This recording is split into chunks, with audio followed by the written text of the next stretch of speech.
ಸಾಯಿ ಸಚ್ಚರಿತ್ರೆ 45ನೇ ಅಧ್ಯಾಯ. ಕಾಕಾ ಸಾಹೇಬರ ಅನುಮಾನ ಮತ್ತು ಆನಂದರಾವ್ ಅವರ ಕನಸು, ಮರದ ಹಲಿಗೆ ಇತ್ಯಾದಿ. ಈ ಹಿಂದಿನ 3 ಅಧ್ಯಾಯಗಳಲ್ಲಿಯೂ ಬಾಬಾ ಅವರ ನಿರ್ವಾಣ ಯಾತ್ರೆಯನ್ನು ವಿವರಿಸಿದ್ದೇವೆ. ಅವರ ಭೌತಿಕ ಸ್ವರೂಪವು ಮಾತ್ರ ನಮ್ಮ ಕಣ್ಣಿನಿಂದ ದೂರವಾಗಿದೆಯೇ ಹೊರತು ಅವರ ಆಧ್ಯಾತ್ಮಿಕ ರೂಪವು ಬಾಬಾ ಅವರ ಆತ್ಮ ಪರಮಾತ್ಮ ಅಮರವಾದದ್ದಾಗಿದೆ. ಅವರ ಜೀವಂತವಾಗಿದ್ದಾಗ ನಡೆದ ಲೀಲೆಗಳನ್ನು ವಿವರಿಸಿದ್ದೇನೆ. ಅವರು ಗತಿಸಿದ ನಂತರವೂ ಅಂತಹ ಲೀಲೆಗಳು ಸಂಭವಿಸಿವೆ ಮತ್ತು ಸಂಭವಿಸುತ್ತಲೂ ಇವೆ. ಬಾಬಾ ಅವರು ಜೀವಿಸಿದ್ದಾಗ ಅವರು ಸಂಪರ್ಕ ಪಡೆದ ಜನರೇ ಧನ್ಯರು. ಆದರೆ ಪ್ರಾಪಂಚಿಕ ವಿಷಯಗಳಲ್ಲಿ ವಿರಕ್ತಿಯನ್ನು ತೋರದೆ ಪರಮಾತ್ಮನ ಕಡೆಗೆ ಮನಸ್ಸು ಕೊಡದೆ ಇರುವ ಜನರು ದುರದೃಷ್ಟರೆಂದೇ ಹೇಳಬೇಕು. ಭಕ್ತರಿಂದ ಅವರಿಗೆ ಬೇಕಾಗಿರುವುದು ಹೃತ್ಪೂರ್ವಕ ಭಕ್ತಿ ಮಾತ್ರ. ನಮ್ಮ ಇಂದ್ರಿಯಗಳು, ಅವಯವಗಳು ಮತ್ತು ಮನಸ್ಸು ಬಾಬಾ ಅವರ ಸೇವೆಯಲ್ಲಿ ನಿರತರಾಗಿರಬೇಕು. ಕೆಲವು ಅವ್ಯವಗಳು ಪೂಜೆಗೆ ನಿಯಮಿಸಿ, ಇನ್ನಿತರ ಅವ್ಯವಯಗಳು ಬೇರೆ ಕಡೆಗೆ ಹರಿಸಬಾರದು. ಪೂಜೆ ಮತ್ತು ತಪಸ್ಸು ಮಾಡುವಾಗ ನಾವು ಹೃತ್ಪೂರ್ವಕವಾಗಿ ತ್ರಿಕರಣ ಶುದ್ಧಿಯಿಂದ ಮಾಡಬೇಕು. ಧರ್ಮಪತ್ನಿಯು ತನ್ನ ಪತಿಯಲ್ಲಿ ಇಟ್ಟ ಪ್ರೇಮವನ್ನು ಶಿಷ್ಯನಿಗೆ ಗುರುವಿನಲ್ಲಿ ಇರುವ ಪ್ರೇಮಕ್ಕೆ ಹೋಲಿಸಬಹುದಾಗಿದೆ. ಮಾತಾಪಿತರಾಗಲಿ, ಸಹೋದರಾಗಲಿ ಅಥವಾ ಬಂಧುಗಳೇ ಆಗಲಿ ನಮ್ಮ ಜೀವನದ ಗುರಿಯಾದ ಆತ್ಮಜ್ಞಾನವನ್ನು ಪಡೆಯಲು ಸಹಾಯಕರಾಗುರಾರರು. ನಮ್ಮ ದಾರಿಯನ್ನು ನಾವೇ ಹಾಕಿಕೊಂಡು ಆತ್ಮಜ್ಞಾನವನ್ನು ಪಡೆಯಬೇಕು. ನಿತ್ಯಾನಿತ್ಯಗಳ ವಿಚಾರ ಮಾಡಿ ಪ್ರಾಪಂಚಿಕ ಸುಖಭೋಗಗಳನ್ನು ತ್ಯಜಿಸಿ ಇಂದ್ರಿಯ ನಿಗ್ರಹ ಶಕ್ತಿಯನ್ನು ಗಳಿಸಿ ನಾವು ಮುಕ್ತ ಮಾರ್ಗ ಹಿಡಿಯಬೇಕು. ಇತರರಿಗೆ ಅಧೀನರಾಗುವ ಮೊದಲು ನಮ್ಮಲ್ಲಿ ನಾವೇ ವಿಶ್ವಾಸವಿಟ್ಟು ಈ ರೀತಿ ನಾವು ಈ ಪ್ರಪಂಚವು ನಶ್ವರವಾದುದೆಂದು ತಿಳಿದು ಮಿಥ್ಯ ಜ್ಞಾನವನ್ನು ತೊರೆದು ಚಿತ್ತ ವಿಷಯಗಳನ್ನು ಪ್ರವರ್ತಿಸಿದರಂತೆ ತಡೆದರೆ ಕೊನೆಗೆ ನಮಗೆ ವೈರಾಗ್ಯ ಬಂದು ಮಮಕಾರವು ದೂರವಾಗುವುದು. ಈ ವಿಧಾನದಿಂದ ಬ್ರಹ್ಮವಾಸನೆ ಉಂಟಾಗಿ ಆ ಬ್ರಹ್ಮನೇ ಗುರು ಎಂದು ಅರ್ಥವಾಗುತ್ತದೆ. ನಾವು ಯಾವಾಗ ಗುರು ಅಥವಾ ಬ್ರಹ್ಮನನ್ನು ಹೃತ್ಪೂರ್ವಕವಾಗಿ ಆರಾಧಿಸುತ್ತೇವೆಯೋ ಆಗ ನಾವು ಆತನಲ್ಲಿ ಐಕ್ಯವಾಗಿ ಆತ್ಮಜ್ಞಾನವನ್ನು ಪಡೆಯುತ್ತೇವೆ.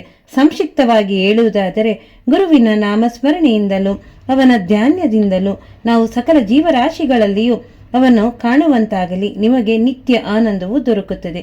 ಈ ಕೆಳಕಂಡ ಕಥೆಯು ಇದನ್ನು ಪ್ರತಿಪಾದಿಸುತ್ತದೆ. ಕಾಕಾ ದೀಕ್ಷಿತ ಅವರ ಅನುಮಾನ. ಏಕನಾಥ ವಿರಚಿತರಾದ ಭಾವಾರ್ಥ, ರಾಮಾಯಣ ಇವುಗಳನ್ನು ಪ್ರತಿದಿನ ಓದಲು ಬಾಬಾ ಅವರು ಕಾಕಾ ಅವರಿಗೆ ಆಜ್ಞಾಪಿಸಿದರೆಂದೇ ನೆನಪಿರಲಿ ಸಾಕು.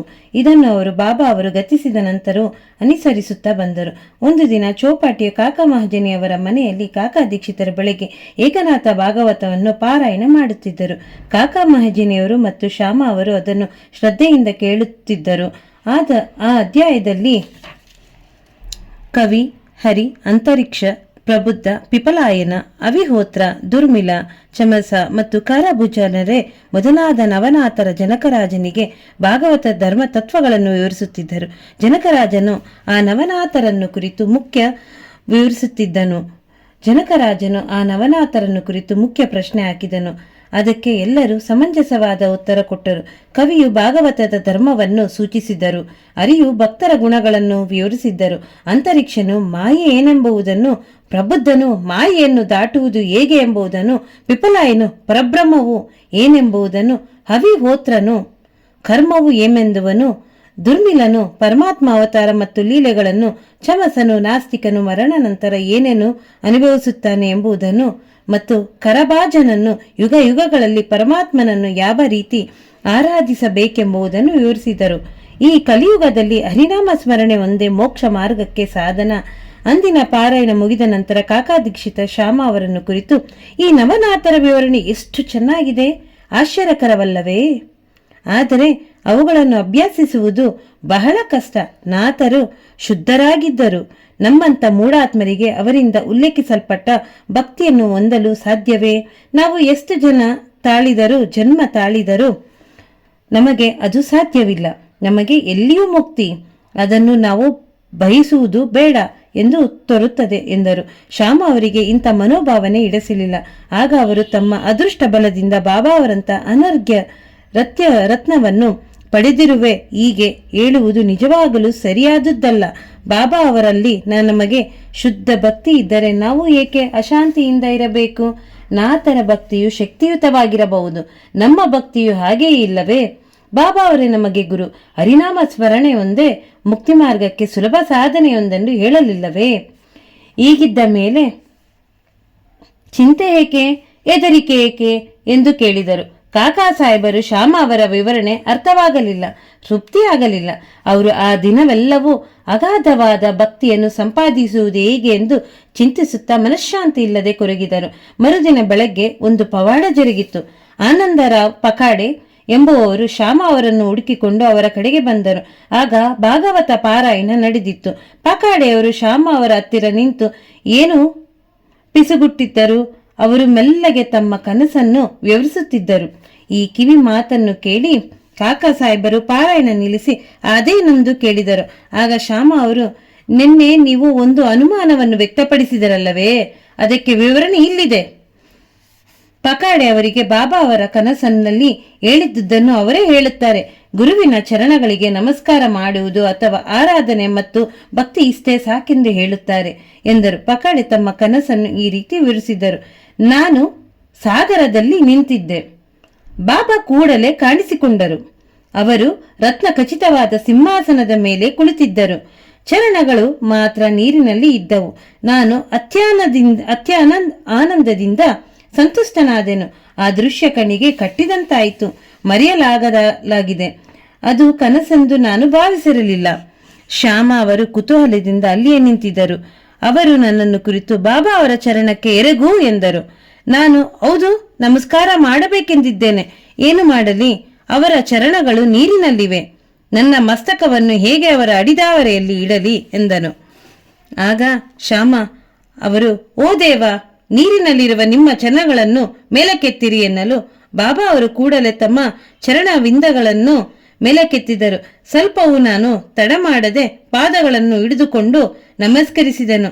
ಇದನ್ನು ನೋಡಿ ಬಾಬಾ, ಹೀಗೆ ಹೊರಡು, ನಿನ್ನ ಅಭಿಷ್ಟವು ಸಿದ್ಧಿಸುತ್ತದೆ, ಭಯ ಮತ್ತು ಕಾತುರತೆಯನ್ನು ಬಿಡು ಎಂದು ಹೇಳಿ ಆಶೀರ್ವದಿಸಿದರು. ಮುಂದುವರೆದು, ನನ್ನ ಶ್ಯಾಮನಿಗೆ ಜರೆ ಅಂಚಿನ ದೋತರಗಳನ್ನು ಕೊಡು, ನಿನಗೆ ಒಳ್ಳೆಯದಾಗುತ್ತದೆ ಎಂದು ಹೇಳಿದರು. ಬಾಬಾ ಅವರು ಆಜ್ಞೆಗೆ ಅನುಸಾರವಾಗಿ ಪಕಾಡೆಯವರ ದೋತರನ್ನು ಕಂಡು ತಂದು ಶ್ಯಾಮ ಅವರಿಗೆ ಕೊಡಬೇಕೆಂದು ಅವರ ಕೈಗಿತ್ತರು. ಆದರೆ ಶ್ಯಾಮ ಅವರು ಬಾಬಾ ಅವರು ಸ್ವೀಕರಿಸೆಂದು ಹೇಳುವ ತನಕ ನಾನು ಸ್ವೀಕರಿಸುವುದಿಲ್ಲ ಎಂದರು. ಕೆಲವು ಕಾಲದ ಚರ್ಚೆಯ ನಂತರ ಬಾಬಾ ಅವರು ಚೀಟಿ ಹಾಕಲು ನಿರ್ಧರಿಸಿದರು. ಅನುಮಾನ ಬಂದಾಗ ಚೀಟಿ ಹಾಕಿ ಅದರಲ್ಲಿ ಒಂದನ್ನು ಎತ್ತಿ ಉತ್ತರದಂತೆ ನಡೆಯುವುದು ಕಾಕಾ ಅವರ ವಾಡಿಕೆಯಾಗಿತ್ತು. ಒಂದು ಚೀಟಿಯಲ್ಲಿ ಸ್ವೀಕರಿಸು ಎಂದು, ಮತ್ತೊಂದು ಚೀಟಿಯಲ್ಲಿ ನಿರಾಕರಿಸು ಎಂದು ಬರೆದು ಮಡಿಚಿ ಬಾಬಾ ಅವರ ಫೋಟೋದ ಮುಂದೆ ಇಟ್ಟು ಒಂದು ಮಗುವಿನ ಕೈಯಿಂದ ಚೀಟಿ ಎತ್ತಿಸಲಾಯಿತು. ಅದರಿಂದ ಸ್ವೀಕರಿಸು ಎಂದಿತ್ತು. ದೋತರನ್ನು ಶ್ಯಾಮ ಅವರಿಗೆ ಕೊಟ್ಟರು. ಶ್ಯಾಮ ಅವರು ಸಂತೋಷದಿಂದ ಅದನ್ನು ಸ್ವೀಕರಿಸಿದರು. ಈ ರೀತಿ ಆನಂದರಾವ್ ಮತ್ತು ಶ್ಯಾಮ ಇಬ್ಬರು ಆನಂದಭರಿತರಾದರು. ಕಾಕಾ ಸಾಹೇಬ್ ಅನುಮಾನ ಪರಿಹಾರವಾಯಿತು. ಈ ಕಥೆ ಇತರ ಸಂತರ ವಾಣಿಯನ್ನು ಗೌರವಿಸುವಂತೆ ಹೇಳುವುದಲ್ಲದೆ ಅದೇ ಸಮಯದಲ್ಲಿ ನಮ್ಮ ಮಾತೆಯಲ್ಲಿ ನಾವು ಅಚಲ ವಿಶ್ವಾಸವನ್ನು ಇಡಬೇಕೆಂಬುದನ್ನು ಬೋಧಿಸುತ್ತದೆ. ಗುರುವಿಗೆ ನಮ್ಮ ಯೋಗಕ್ಷೇಮ ವಿಚಾರ ಇತರರಿಗಿಂತ ಹೆಚ್ಚಾಗಿ ತಿಳಿಯುವುದರಿಂದ ಅವರ ಉಪದೇಶಗಳನ್ನು ನಾವು ಪಾಲಿಸಬೇಕು. ಈ ಪ್ರಪಂಚದಲ್ಲಿ ಅನೇಕ ಸಂತರಿದ್ದಾರೆ, ಆದರೆ ನಮ್ಮ ನಿಜವಾದ ಗುರುವೇ ನಮಗೆ ತಂದೆ. ಬೇರೆಯವರು ಅನೇಕ ಹಿತವಚನಗಳನ್ನು ಹೇಳಬಹುದು, ಆದರೆ ನಮ್ಮ ಗುರುವಿನ ಮಾತನ್ನು ಮಾತ್ರ ಎಂದಿಗೂ ನಾವು ಮೀರಬಾರದು. ಅಂದರೆ ನಾವು ನಮ್ಮ ಗುರುವನ್ನು ಮನಪೂರ್ವಕವಾಗಿ ಪ್ರೀತಿಸಬೇಕು, ಅವರಲ್ಲಿ ಸಂಪೂರ್ಣ ಶರಣಾಗತರಾಗಿರಬೇಕು, ಅವರ ಮುಂದೆ ಭಕ್ತಿಯಿಂದ ನಮಸ್ಕರಿಸಬೇಕು. ಹೀಗೆ ಮಾಡಿದರೆ ಸೂರ್ಯನ ಮುಂದೆ ಕತ್ತಲು ಹೇಗೆ ಇರಲಾರದೋ ಹಾಗೆ ನಿಮ್ಮ ಮುಂದೆ ಯಾವ ಸಂಸಾರ ಸಾಗರವೂ ಇರಲಾರದು ಎಂದು ಹೇಳಿರುವ ಬಾಬಾ ಅವರ ವಚನಗಳು ನಮ್ಮ ಹೃದಯದಲ್ಲಿ ನೆಲೆಗೊಳ್ಳುತ್ತದೆ. ಅಲಿಗೆಯ ಹಾಸಿಗೆ. ಮೊದಲು ಬಾಬಾ ಅವರು 4 ಮೊಳ ಉದ್ದ, 1 ಮೊಳ ಅಗಲ, ಸುತ್ತಲೂ 4 ಮೂಲೆಗಳಲ್ಲೂ ಪಣತಿ ಉರಿಯುತ್ತಿದ್ದ ಕಟ್ಟಿಗೆಯ ಹಲಿಗೆಯ ಮೇಲೆ ನಿದ್ರಿಸುತ್ತಿದ್ದರು. ಕೊನೆಗೆ ಆ ಹಲಿಗೆಯು ಬಾಬಾ ಚೂರು ಚೂರು ಮಾಡಿ ಒಗೆದು ಬಿಟ್ಟರು. 10ನೇ ಅಧ್ಯಾಯ ನೋಡಿರಿ. ಒಂದು ಸಾರಿ ಬಾಬಾ ಅವರು ಆ ಹಲಿಗೆಯ ಮಹತ್ವವನ್ನು ಕಾಕಾ ಅವರಿಗೆ ವಿವರಿಸುತ್ತಿದ್ದರು.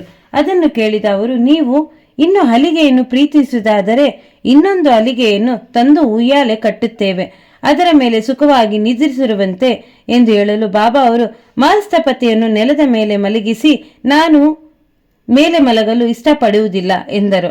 ನಂತರ ಕಾಕಾ ಅವರು ಮಲಸ್ತಪತಿಯವರಿಗೂ ಒಂದು ಹಲಿಗೆ ಕೊಡಿಸುತ್ತೇನೆ ಎಂದು ಕೇಳಲು ಬಾಬಾ ಅವರು, ಅವನು ಹಲಿಗೆಯ ಮೇಲೆ ಹೇಗೆ ನಿದ್ರಿಸಬಲ್ಲನು? ಹಲಿಗೆಯ ಮೇಲೆ ಎತ್ತರದಲ್ಲಿ ಮಲಗುವುದು ಅಷ್ಟು ಸುಲಭವಲ್ಲ. ಯಾರು ಸದ್ಗುಣ ಪರಿಪೂರ್ಣರೋ ಅಂಥವರು ಮಾತ್ರ ಹಲಿಗೆಯ ಮೇಲೆ ನಿದ್ರಿಸಬಲ್ಲರು. ಅವರು ಯಾವಾಗಲೂ ಜಾಗೃತ ದೃಷ್ಟಿ ಹೊಂದಿರುವವರಾಗಿರಬೇಕು. ನಾನು ನಿದ್ರೆ ಹೋಗುವಾಗ ನನ್ನ ಹೃದಯದ ಮೇಲೆ ಕೈಯಿಟ್ಟು ನಾನು ಹರಿನಾಮ ಸ್ಮರಣೆ ಮಾಡುತ್ತಿರುವುದನ್ನು ಗಮನಿಸುತ್ತಿರು. ನಿದ್ರಿಸಿದ್ದಾಗ ನನ್ನನ್ನು ಎಚ್ಚರಿಸು ಎಂದು ನಾನು ಮಲ್ಸಪತಿಗೆ ಹೇಳುತ್ತೇನೆ. ಅವನಿಂದ ಅದು ಸಾಧ್ಯವಿಲ್ಲ. ಅವನೇ ನಿದ್ರೆಯಿಂದ ತೂಕಡಿಸುತ್ತಾನೆ. ನನ್ನ ಹೃದಯದ ಮೇಲಿನ ಅವನ ಕೈಗಳು ಕಲ್ಲಿನಂತೆ ಭಾರವಾಗಿರುತ್ತದೆ. ಭಗತ್ ಎಂದು ನಾನು ಕೂಗಿದಾಗ ಮಾತ್ರ ಅವನು ಎಚ್ಚೆತ್ತಿ ಕಣ್ಣು ತೆರೆಯುತ್ತಾನೆ. ಹೀಗೆ ನೆಲದ ಮೇಲೆ ಸರಿಯಾಗಿ ನಿದ್ರಿಸಲಾಗದ ನಿದ್ರಾದೇವಿಯ ಗುಲಾಮನಾಗಿರುವ ಅವನು ಅಲಿಗೆ ಮೇಲೆ ಅದು ಎತ್ತರದಲ್ಲಿ ಹೇಗೆ ನಿದ್ರಿಸಬಲ್ಲನು ಎಂದರು. ಅನೇಕ ಸಾರಿ ಬಾಬಾ ಅವರು ಭಕ್ತರ ಮೇಲಿನ ಪ್ರೀತಿಯಿಂದ ಯಾವುದು ನಮ್ಮದೋ ಅದು ನಮ್ಮನೊಡೆ ಇರುತ್ತದೆ, ಇತರರದು ಅವರವರ ಹತ್ತಿರ ಇರುತ್ತದೆ ಎಂದು ಹೇಳಿರುತ್ತಿದ್ದರು.